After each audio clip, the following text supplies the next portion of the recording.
Hola, bienvenidos al podcast titulado La hipocresía de un héroe. Hoy yo, Gustavo Dávila, voy a ser el moderador de esta pequeña debate.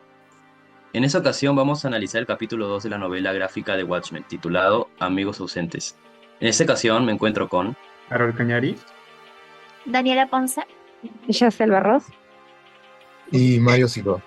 En este capítulo, dos personajes en especial se llevan el foco de atención, el comediante y Doctor Manhattan. Quiero iniciar hablando del comediante. El comediante Edward Morgan Blake es un personaje central en Watchmen conocido por su actitud cínica y violenta. El comediante es un personaje complejo. Comete actos atroces como el intento de violación de Sally Jupiter o su participación en conflictos bélicos brutalmente sangrientos. No obstante, sigue siendo considerado un héroe. ¿Cómo debe la sociedad juzgar a alguien que ha hecho tanto daño pero ha sido fundamental para mantener el orden público? Por eso les pregunto, ¿es posible separar los actos heroicos de una persona de sus faltas morales? Bueno, en mi caso, yo estaría de acuerdo con que sí se podría separar los actos de una persona, ya sean buenos o malos, con su forma de pensar o con su moralidad. Y esto lo podemos evidenciar también, o bueno, un argumento a favor que tengo sería de Rachel, que dice que no sé, cada actividad tiene que tener su consecuencia.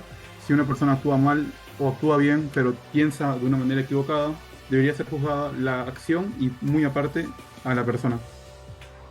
En este Ok. caso, si el comediante hace una acción buena, debería ser aplaudido por esa acción, pero si hace una acción mala, independientemente sea la misma persona, también debería ser juzgado.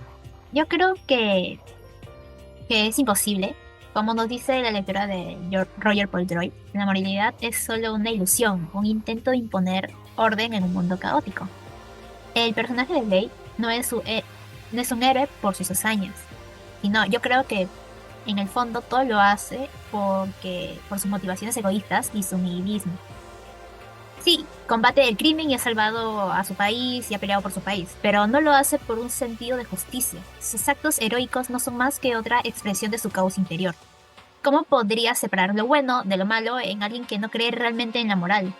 Al final, sus fallas morales no son tan grandes que no se pueden ignorar. En el capítulo 2 nos muestra solo algunas cosas que ha hecho, y eso a sus compañeros o en presencia de ellos. Que no dice que haya hecho más cosas fuera de escena del mismo o peor nivel. Hasta él, cuando habla con su enemigo Moloch, estando en un estado deplorable, podríamos decir, acepta que ha cometido actos muy atroces. Bueno, en teoría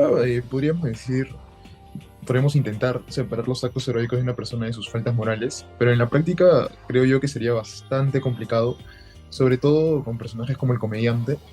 Vemos cómo el filósofo Rachel más que todo sostiene que los actos de una persona deben ser evaluados en conjunto, ya que las acciones y decisiones de un individuo van a reflejar, ¿no?, su carácter moral. Menciona también de que, por ejemplo, no es adecuado aislar los actos buenos de los malos, porque esto nos llevaría a ignorar, ¿no?, el daño causado por esa misma persona. El comediante como tal puede haber contribuido a la protección de la sociedad, pero sus métodos brutales y su falta de compasión moral de alguna forma lo convierten en alguien difícil de considerar heroico, ¿no? Su violencia y crueldad creo yo que son inseparables de sus actos heroicos, ya que fueron parte de los medios que utilizó para poder mantener el orden.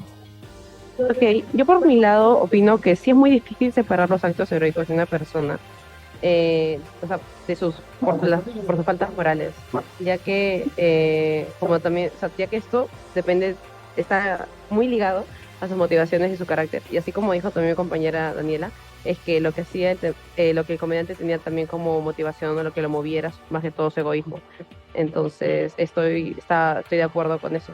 El comediante sí es un claro ejemplo de este tipo de complejidad, aunque participe en actos que podrían considerarse heroicos, buenos, como luchar entre las guerras o puede a, a salvar durante una crisis, puede llegar a cometer atrocidades y en las cuales él no siente ese remordimiento. Entonces, si intentamos, yo creo, separar las acciones heroicas de los fallos morales, como cuando miramos a alguien por luchar por un acto de valentía y ignoramos sus crímenes, entonces tendríamos que también aceptar el argumento que el fin justifica los medios, un concepto que proviene de la filosofía de Maquiavelo.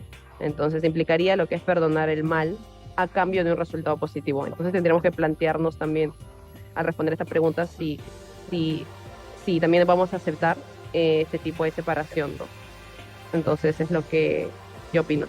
¿Puedo añadir algo? Para mí, el fin no justifica los medios, pero cada acción para mí debería ser evaluada individualmente. Como dice Peter Singer, que también es uno de los dos autores, debería ser una separación práctica de de cada una de las acciones. Si la persona actúa bien, debería ser felicitado por eso, pero si también actúa mal, también debería ser condenado por eso. Una cosa no quita la otra para mí, la verdad. Alguien dice que se debe tomar como totalidad las acciones de las personas y no tomarse por individualmente cada acción. No todos de acuerdo. Yo más que todo creo de que, como lo mencionaron, el problema más que todo es que los actos heroicos y las faltas morales de una persona están bastante conectados, ¿no? Y más en este caso. Vemos de que, también poniendo otro ejemplo, en el caso de Blake, por ejemplo, su brutalidad fue una parte integral de lo que hizo Cass en su rol como héroe, ¿no? Si bien en algunos casos quizás podríamos reconocer lo bueno que alguien ha hecho sin justificar lo malo, en ese tipo de personajes es casi imposible no separar una cosa de la otra porque el medio violento es inseparable del fin. Ok, bueno, dando un paso a un costado, ahora vamos a hablar un poco más del Doctor Manhattan y la responsabilidad moral del poder. Bueno, todos sabemos que Doctor Manhattan es el personaje más poderoso de este universo, el de Watchmen, y sin embargo es también el que menos actúa entre todos los vigilantes. A veces el poder absoluto viene con una disminución de la empatía. ¿Qué responsabilidad moral tiene alguien que posee un poder inmenso sobre las vidas de otros?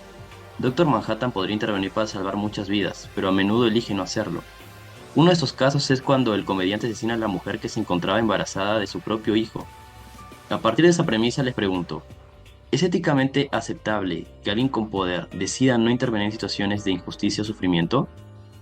Para mí no es aceptable, la verdad. Estaría en contra en todo caso. Como lo dicen la mayoría de los autores, Roger o Rachel, hay algo que se llama la responsabilidad moral. Y si una persona puede o tiene la capacidad de poder intervenir en una situación que está haciéndole daño o perjuicio a una persona, tendría que hacerlo porque no hacer el bien también se le llamaría algo como inmoralidad. Es inmoral no intervenir si uno tiene la posibilidad de ayudar a una persona. Yo diría que sí puede ser aceptable. Como dice James Russell, sugiere que el poder no impone necesariamente un deber moral. No podemos imponerle a nadie la obligación de luchar contra un caos si no lo desea. En el capítulo 2, como ya habías dicho, Blake asesina a una mujer embarazada que tenía a su progenitor suyo y no muestra remordimiento. ¿Por qué? Porque, o sea, tomando el ejemplo de Blake, para él la vida no tiene un sentido moral absoluto. ¿Por qué debería intervenir en situaciones de injusticia o sufrimiento si la moralidad es subjetiva? En el caso de Doctor Manhattan. Además, cuando otro ejemplo que quiero poner es cuando Blake se enfrenta, o sea, va con Moloch y revela lo que sabe sobre el plan global. No busca detener el plan, simplemente sigue adelante, consciente de las cosas son así. No tiene la obligación de detener nada. Su motivación de Blake nunca ha sido el bien común, sino su propio interés. Porque cuando supo eso y fue a hablárselo a Moloch, pasó una semana y nadie más se había enterado, nadie sabía sobre lo que iba a pasar. O sea, Blake en ningún momento trató de detener el plan. Desde mi punto de vista, creo de que no es aceptable que alguien con poder decida no intervenir cuando puede tener una injusticia. Más que todo, el poder creo yo que conlleva también una responsabilidad. Y si una persona tiene la capacidad de poder hacer el bien y elige no actuar, más que todo está siendo cómplice del mal. En este caso, la inacción de Manhattan plantea serias preguntas, ¿no?, sobre la moralidad del poder. Por ejemplo, desde la visión de Kant, los individuos que poseen poder tienen la obligación moral de actuar para prevenir el daño y aliviar el sufrimiento, ¿no? Entonces, el hecho de que Manhattan tenga la capacidad de intervenir y elija no hacerlo, lo convierte en cómplice de la injusticia, ¿no? Al tener distanciamiento emocional y su aparente apatía hacia el sufrimiento humano, no justifican, ¿no? su inacción sino que de hecho lo hace como ser cómplice de ello, ¿no? También teniendo una perspectiva quizás más del lado de Rachel, vemos de que menciona de que quien tiene poder tiene una obligación de intervenir en situaciones de injusticia y sufrimiento. Entonces, no actuar cuando se tiene la capacidad de hacerlo es de hecho una forma también de hacer daño, ¿no? La inacción puede ser tan condenable como los actos directos de maldad. Entonces, vemos de que la decisión de Manhattan de no actuar es o agrava más la problemática, ¿no? Su poder podría quizás utilizarse para prevenir catástrofes, salvar vidas y reducir el sufrimiento humano. Entonces, al elegir no hacerlo, creo que Manhattan no solo permite que continúen las injusticias, sino que también pierde la oportunidad de crear un impacto, ¿no? Un cambio. En mi caso, sí, o sea, primero creo que dependería de cómo interpretamos el carácter de la persona. En el caso del comediante, el desprecio de la vida y su violencia, o sea, parecen condenarlo completamente. Sin embargo, también se muestra que hay momentos de activos de humanidad, como cuando expresa cierto pesar por el curso en el que está tomando, y aunque estos momentos no llegan a, o sea, estos momentos realmente igual no llegan a redimirlo del todo. Por el otro lado también está Manhattan, el doctor Manhattan, que cree que la vida del ser humano es insignificante comparada con lo que es la escala del tiempo y espacio y todo lo que él tiene como a su poder. Su concepto de vida también cambia porque, porque él tiene cierto poder. Entonces, por lo que no ve la necesidad en el involucrarse en un conflicto. Yo creo que, o sea, el poder puede generar una responsabilidad, no de actuar siempre, no porque tenga el poder siempre va a tener que intervenir, sino que es de cuándo no debe de hacerlo.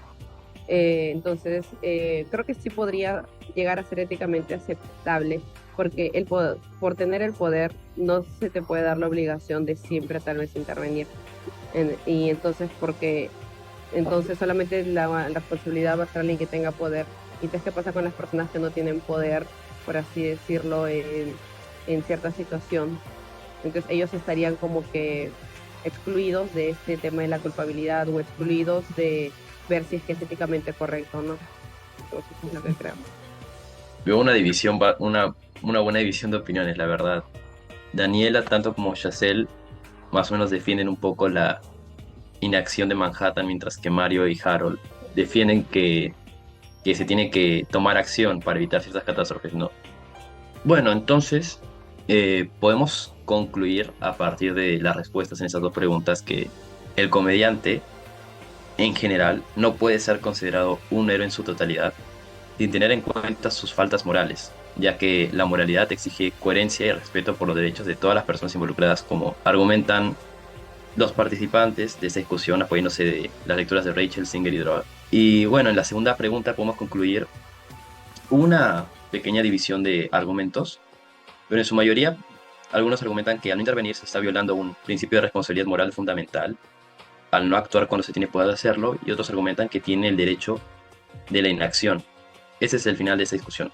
Gracias.